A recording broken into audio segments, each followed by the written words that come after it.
dari klarifikasi dari mantan, katanya untuk anak kan belum pulang-pulang nih dari sana, betul. Jadi ya kita tadi beri klarifikasi di sini, ditemenin sama lawyerku.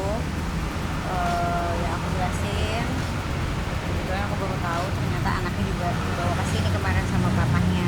Setelah laporan itu diberikan kepada kami dan saya dengan staf minta supaya kedua anak yang menjadi sengketa itu, jadi masalah itu dihadirkan di Komnas Perlindungan Anak untuk di-in-depth interview untuk menanyakan mengapa setelah kedua anak itu berada dalam pengasuhan, dalam katakanlah tinggal di rumah bapaknya, itu ternyata setelah tinggal itu tidak mau lagi kembali ke rumah ibunya. Padahal kan ibunya yang punya penetapan hak asuh itu. Selama sebelum Ibu Aisyah itu menikah, itu anak itu ada tinggal di situ. Bahkan setelah punya anak pun ya disampaikan oleh Ibu Aisyah itu anak itu masih tinggal. Tetapi ketika ayahnya meminta supaya anaknya itu, mereka kan sudah bagi-bagi ya, seminggu bisa di tempat ayahnya, ke ibunya dan sebagainya. Nah pada saat itu kira-kira 1 bulan yang lalu gitu ya, itu ada keluhan bahwa anak itu tidak mau lagi kembali ke tinggal bersama ibunya karena merasa tidak nyaman karena ada bapak tirinya. Mungkin nggak nyaman karena bapak tiri, mungkin begitu ya. Itu yang mau saya klarifikasi hari ini sebenarnya. Nah, ternyata itu kan disampaikan oleh Bu Aisyah, sebenarnya nggak ada masalah. Tapi kalau toh memang nggak rasa nyaman di situ, nggak apa-apa, tinggal sama bapaknya, orang bapaknya sendiri. Tapi jangan dihalang-halangi ibunya untuk bertemu kedua anaknya. Jadi kalau itu nanti terus dipertahankan ego kedua orang tuanya, saya yang berhak, saya yang berkewajiban dan sebagainya, anak yang menjadi korban. Itulah yang saya sampaikan kepada Ibu Aisyah. Kalau dibaca atas dugaan bahwa anak ini nggak mau pulang ke rumah ibunya. Karena atas dasar melantarkan atau apa? Nggak ada pelantaran. Anak ini nggak mau pulang ke ibunya. Mbak Asa kurang perhatian.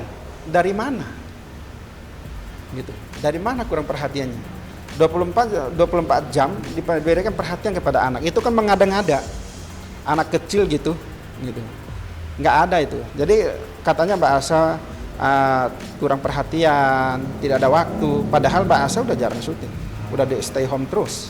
Gitu. Dan itu hanya mengada-ngada aja. Harusnya sebagai orang tua yang baik, kalau dia orang tua yang baik, bisa membujuk, bisa merayu, dan bisa memberikan penjelasan yang baik bahwa itu ibumu. Seperti yang Mbak Asa lakukan, itu bapak kamu. Kamu datang ke sana, kamu baik-baik, udah nggak apa-apa. Ya. Setelah itu anak pertama nggak mau pulang, anak kedua dikembalikan. Ya. Loh, oke, anak kedua, tapi walaupun anak pertama nggak mau pulang, Mbak Asa tetap bilang kepada anak keduanya masih kecil, ke rumah bapak gitu. Setiap hari libur sekolah ke rumah bapak. Itu.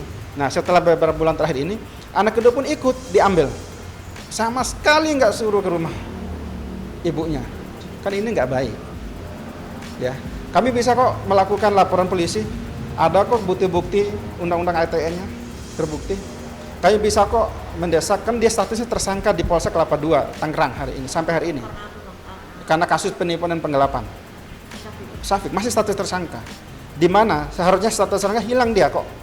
Untuk hak asuh anak, dia tidak punya pekerjaan tetap, dia status tersangka, dia tidak punya rumah. Ya kan? Dia tidak punya penghasilan, lalu mau mengambil anak, bagaimana? Selama ini kami bukan tidak bisa mengambil tindakan hukum ya. Bisa kok kami laporkan polisi, ada buktinya. Bisa kok kami melakukan eksekusi putusan pengadilan agama 3 Raksa. Bisa kok, itu yuridis kok. Bisa kok kami datang membawa semua perangkat hukum, mengatakan ini loh kami punya hak asuh anak. Tetapi Mbak Asa lebih kepada jangan Mbak, kita harus memikirkan psikologis anak. Dan hari ini alhamdulillah dia membuat pengaduan, ya kami datang dengan itikat baik, kami datang membawakan semua bukti, mengungkapkan semua fakta-fakta yang ada. Semoga nantinya Mbak Asa mendapatkan keadilan, bisa bertemu anak dan bisa lagi membawa kebaikan dan keberkahan mendasarkan anak-anak. Harapan kami, karena beliau yang membuat pengaduan, karena beliau yang membuat permohonan ke sini, minta perlindungan dan segala macam, nanti apapun keputusan dari sini, dari Komnas Anak, beliau harus konsisten dan komitmen untuk menjalankannya.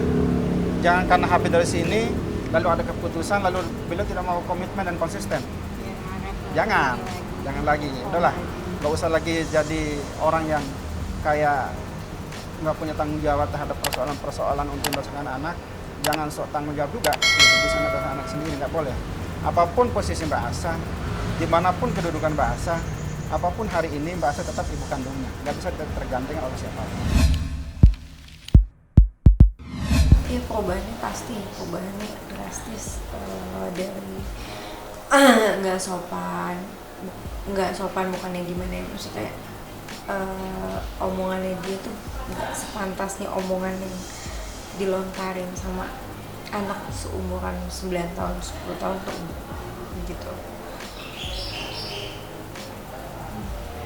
Dan adiknya ngomong, dan kakaknya juga ngomong di sini, ya aku di ini, aku begini.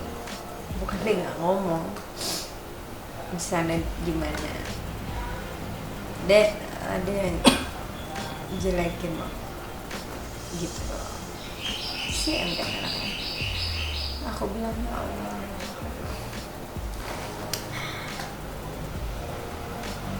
sampai aku pernah datang ke sekolahnya aku ketemu sama Salimah.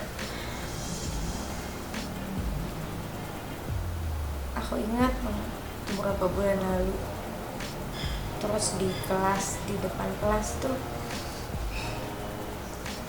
aku tanya kakak kapan balik,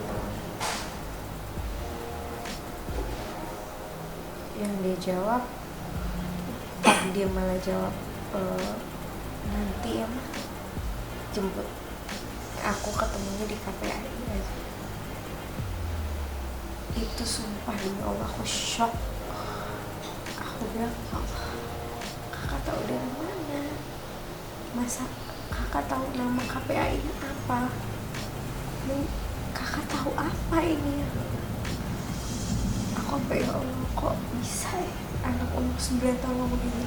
Tolong, saya udah sabar, udah diam, udah semua mengalah untuk anak, jangan kayak gini juga lah, udah cukup gitu. Jadi aku kadang sakit hati aku bukan karena bukan karena dia atau enggak, karena menurut aku ex aku sama udah urusannya udah selesai, di dunia udah selesai. Kesian ini anak aja, ini anak kan anak perempuan, dia akan tumbuh, dia akan punya keluarga nanti. Bagaimana dididik anak-anaknya kalau dengan kekerasan semua? Gimana dia bisa ngajarin lembut sama anak? Sedangkan sama orang tuanya, sama ibunya aja dia bisa ngomong kasar, bisa ngomong keras. Ya karena yang aku pikirin hanya hati anaknya aja, kasihan gitu, karena dia juga butuh perhatian, dia butuh ketemu papahnya, dia butuh kasih sayang papahnya. Tapi apa yang aku dapetin nggak sesuai, bukan nggak sesuai, tidak sepantasnya anak ini diajarkan seperti tidak baik pada ibunya, kan gitu. Anak bisa diajarin benci sama ibunya, hebat banget ya. Dan aku bukan ngomong rawa, memang ada bukti. Aku ada bukti media, ada. Dan suatu saat aku akan kasih lihat. Terakhir ulang tahun dia aja, terakhir cuma jemput adiknya aja, nggak nyampe 5 menit kali. Makanya saya minta doanya, mudah-mudahan dengan lembaga ini ya, KPAI bisa adil, bisa menjembatani anak ini bukan maunya dia gitu. Maksudnya maunya dia bukannya murni atau gimana. Jadi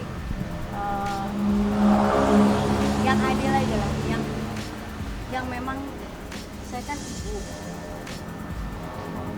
kalau mereka misalnya juga tahu kok apa yang terjadi sebelumnya gitu. Jadi jangan di denial gitu. Jangan didokterin anak jadi yang nggak benar, karena anak ini jadi kurang sopan santun ya sama saya. Tidak ada sama sekali perhatian sama saya sama sekali semenjak tinggal sama mereka. Kalau yang besar udah selama 5 bulan, 6 bulan baru 3 kali ya.